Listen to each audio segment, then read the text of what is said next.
It's every kid's nightmare, being the target of relentless bullying. But for one 17-year-old, this wasn't just an isolated experience. It was a daily battle. What makes this story even more unbelievable? That same bullied teenager went on to become a billionaire before even finishing high school. Yes, you heard that right. A 17-year-old, once mocked and belittled, is now worth millions. But how did this drastic transformation happen? What made this young mind defy the odds and turn the tables in such an extraordinary way? When most kids face bullying, they shrink away, hoping for the storm to pass. But this teenager, he had a different kind of resilience. While others might have buckled under the pressure, this young individual channeled his anger, frustration, and pain into something much bigger than anyone could have imagined. His journey didn't start in a fancy office or in front of investors. It started in the halls of a high school, a place where he was constantly ridiculed, isolated, and ignored. The very people who should have been supporting him were the ones making him feel worthless. The whispers, the teasing, the social exclusion, it all felt like it would never end. But then something happened that changed everything. Instead of letting the bullying break him, he took that energy and turned it into a fire that fueled his ambition. What did he do next? Did he try to get revenge on his tormentors? Or did he seek validation from the people who hurt him? No, what he did was something far more shocking, something that would leave his bullies speechless and the world in awe. He took action in a way that no one saw coming. He started a business, a startup, one that took off in a way no one could predict. It wasn't just a small success. It was massive. In a few short years, he went from being the bullied kid to a self-made billionaire. The transformation wasn't just financial. It was personal, emotional, and, above all, inspiring. But the real twist in this story, the people who once tormented him didn't just disappear. They came back into his life, and what happened next was nothing short of jaw-dropping.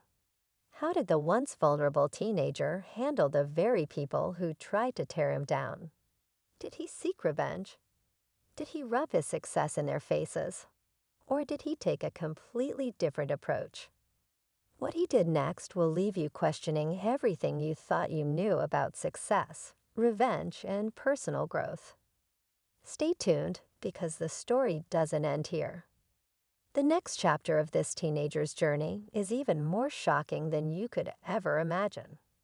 It's a story of resilience, transformation, and the power of turning pain into purpose. And trust me, you won't want to miss what happens next. The tension built up as he pondered what to do next. His phone buzzed one night with a message from one of his former bullies. It was a simple message, almost apologetic. "Hey, I know we haven't talked in a while. I just wanted to say I'm sorry for everything that happened back then. I was wrong." His mind raced. How was he supposed to respond to something like that? This wasn't just a message from a long-lost friend. It was from someone who had hurt him, humiliated him, and made his life a living nightmare. Yet here they were, asking for forgiveness. But then a strange thing happened. He felt no anger, no rush to get even. Instead, he felt a quiet sense of satisfaction. The kind that came not from revenge, but from knowing that he had built something that made him proud. He had done what no one thought he could do. He had proven them wrong, and that was enough. Or so he thought. What followed was even more unexpected than the apology itself. One by one, the bullies started showing up at his door, some in person, others through social media or email. Each time, they came with a variation of the same apology. But it wasn't just about asking for forgiveness anymore. They wanted something more. They wanted his help. They wanted to be part of his world. Some offered business advice, others spoke of collaborations. It seemed almost surreal. The people who had once made his life miserable were now looking to him for direction. They wanted in on his success. How did he handle it? How did he navigate this complex web of emotions, power, and opportunity? Would he stand firm and shut them out, or would he take the high road and forgive them, allowing them back into his life?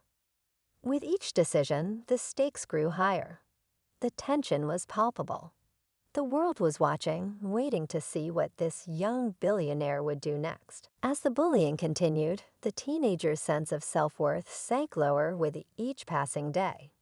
It wasn't just the harsh words or the cruel pranks that wore him down. It was the silence.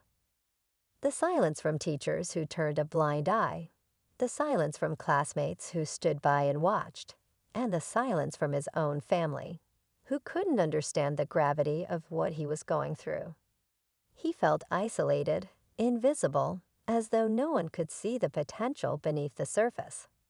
But the more they tried to break him, the more he pushed back, quietly, silently, with every ounce of energy he had left. His escape came through something most people would never expect: technology. A passion he'd nurtured since he was a child. While his peers spent their time socializing or focusing on their studies, he spent hours alone in his room, learning how to code, developing skills that would shape his future. It wasn't about building a business, at least not at first. It was about finding something that made him feel capable. Something that made him feel like he had control over his own life, instead of being at the mercy of the bullies around him.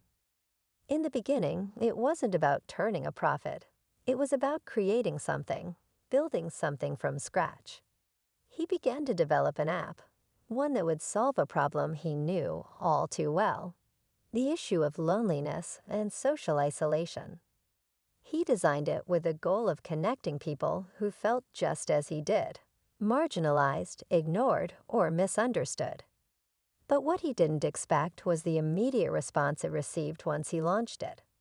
The app quickly gained traction, first with a few users, then hundreds, and eventually thousands. People from all over the world started downloading it, sharing their stories, and connecting with others who understood them. He realized that he had stumbled upon something big, something that not only had the potential to change lives, but also to change his own life forever. But this newfound success didn't come without its own set of challenges. As his app's popularity grew, so did the pressure. The business side of things was more complicated than he'd anticipated. There were investors to deal with, financial decisions to make, and the constant threat of his competitors, who were already entrenched in the tech industry. He was only 17, barely old enough to drive, but now he was managing a multi-million-dollar business. The weight of it all began to take its toll.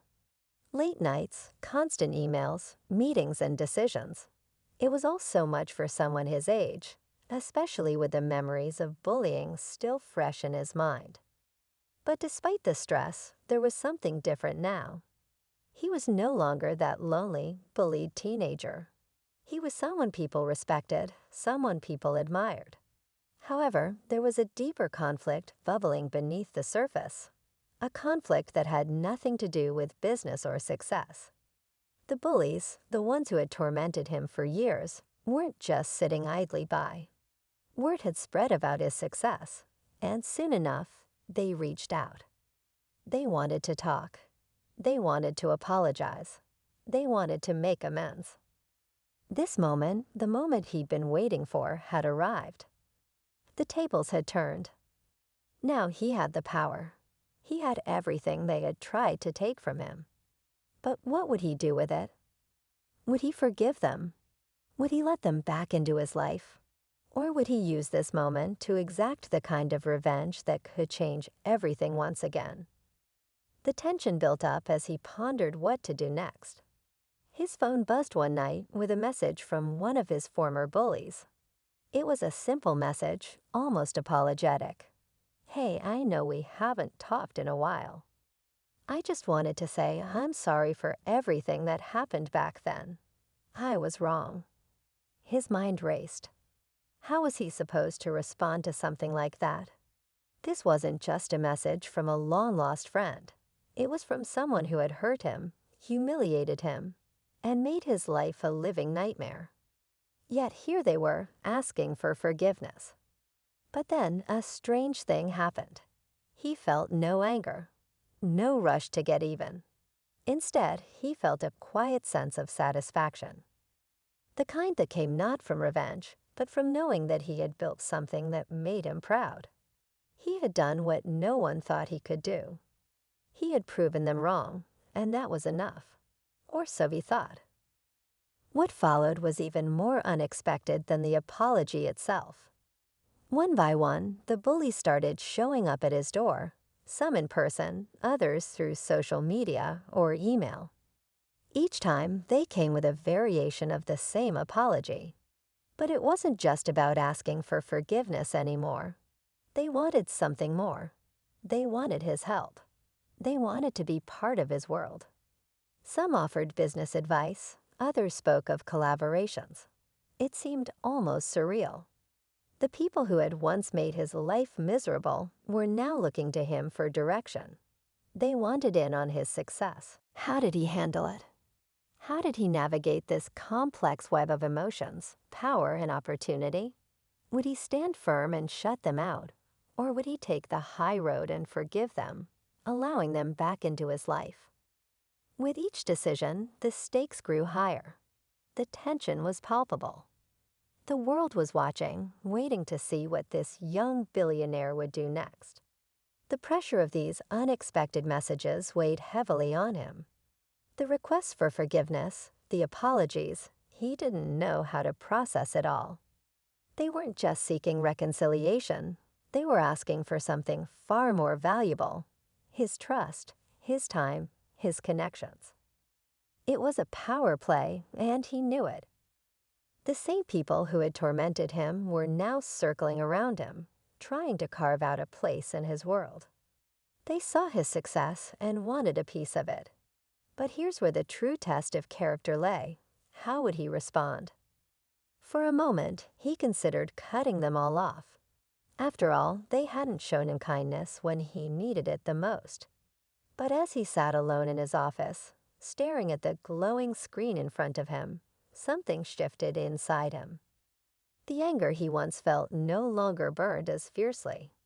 In fact, he realized that the only way to truly move forward, to truly be free from the pain of the past, was to let go of the resentment. It wasn't about forgiving them for their sake. It was about freeing himself from the weight they'd held over him all these years. He took a deep breath, fingers hovering over his phone. And then he typed a simple message. "I appreciate your apology, and I think we can move forward in a different way. But this is my life now. I've worked too hard to let anyone take that away." It wasn't a grand speech. It wasn't a dramatic revenge moment. It was a statement of boundaries, a declaration that his past would not dictate his future. What happened next stunned everyone. Instead of giving in to the pressure or shutting them out entirely, he used his influence to make a different kind of impact. He offered to mentor those who had once made his life a nightmare. Not out of pity, not out of spite, but because he knew the real lesson here was about growth. He set up a meeting with each of them, guiding them on how to build their own path. He helped them with their careers, connected them to people who could make a difference, and offered advice on how to create something of their own. It wasn't about being nice. It was about showing them what real strength and resilience looked like. And in doing so, he not only redeemed himself, but also changed the course of their lives. The bullies, once confident in their ability to break him, now saw him in a completely different light. They saw a young man who had grown stronger through adversity, someone who had turned his pain into something meaningful. The transformation wasn't just in his financial success. It was in his ability to show that the best revenge was not revenge at all. It was kindness, growth, and the courage to move on from the past. As the months passed, the teenager's story spread far and wide. He didn't just become a self-made billionaire. He became a symbol of what it truly meant to rise above the noise and negativity. His business flourished, but so did his personal life. He no longer had to hide behind technology. He had learned to embrace vulnerability and authenticity. His success wasn't just measured in dollars, but in the relationships he built and the positive impact he made in people's lives. And as for those who had once tormented him, they were no longer the people who defined him. They were just another chapter in his story, a chapter that had ended with them no longer having any power over him. The real victory was in his ability to walk away from the past, unshackled and free, with a future full of possibility. The most powerful lesson he learned through it all wasn't about business or tech or money. It was about the strength of character. It was about showing up for yourself when no one else would. It was about believing in your own worth, even when others tried to make you doubt it. And it was about understanding that the true measure of success isn't just what you achieve for yourself, but how you uplift others along the way. So the next time someone tells you that you can't overcome your struggles, remember this story. The teenager who was bullied, rejected, and isolated is now a billionaire. But more than that, he's a testament to the power of resilience, of believing in yourself when the world doesn't. And in the end, that's the most priceless thing of all.